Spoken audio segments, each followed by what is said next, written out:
I hear a lot of entrepreneurs telling me that, look, I'm too busy, So everybody is in that, I'm too busy, I don't have time.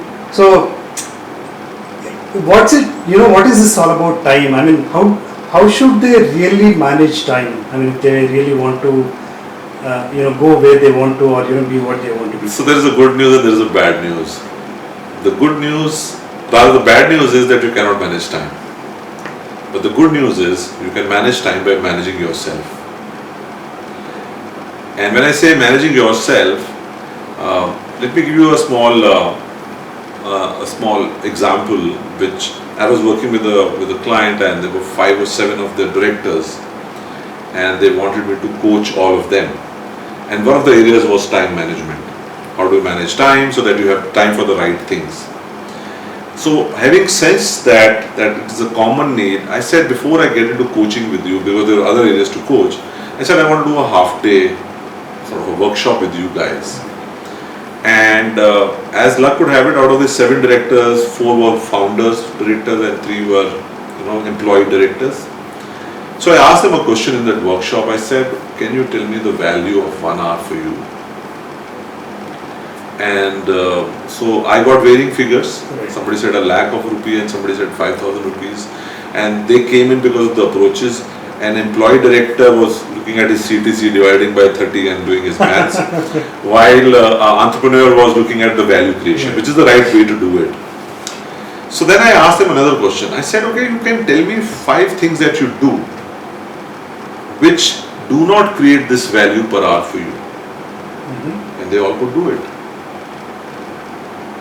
And then I asked them, what is the value when you do these activities? It was in few hundred rupees. And I said, how much do you do? They say about an hour a day. So I said, now calculate yourself, how much are you losing a month? So somebody who says 1,00,000 rupees an hour is the value that I can create. And if you're spending 1 hour doing those activities, you're losing 30 lakhs in a, so do your maths. Right? So it was an eye opener for them. And one of the things that they did post that workshop with them is they changed the way they even used to take calls. Calls were directly landing on their table, right, from outside.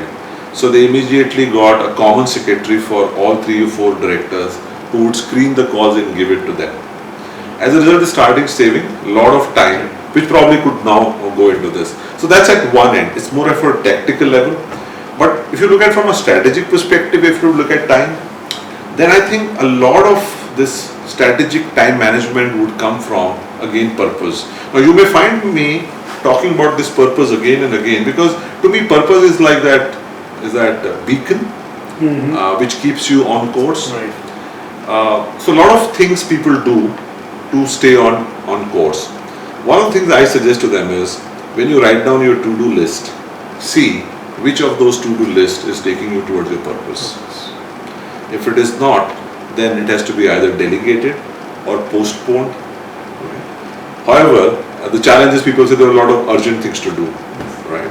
So my only recourse is that they become urgent because when they were important, you did not do it. So you have to take a call one day that you will look at all important things. Right? To give you an example, if there is a video, if somebody can go and look up the Google CEO, it's a probably a 2-3 minute video where he talks about his practice on time management, and he says that I know for the next 2 years when am I taking a holiday, which offsite in which country I am doing with my team.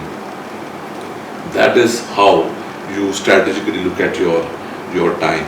So if you have to look at time and manage it as a commodity, it's the most perishable commodity but most valuable as well. Absolutely. So go to your purpose, define your to-do list, and start working on those which take you closer to the purpose.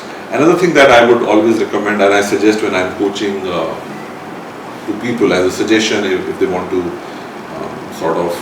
follow that, is that when you are creating this list of to-do items, there is always a Pareto which applies there, which is an 80-20.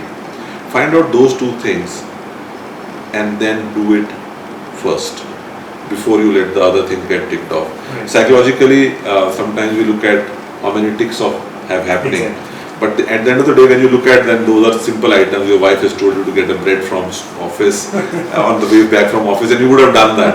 It can make you feel happy, but you're still not done what was critical for the day. But that's supposed to be priority one, right? Right, but is it taking it closer to your business goal is something. So can you delegate that? Yeah, exactly. Can you put somebody else on the job to do it for you if it's not creating value, if it's not taking you closer to your purpose?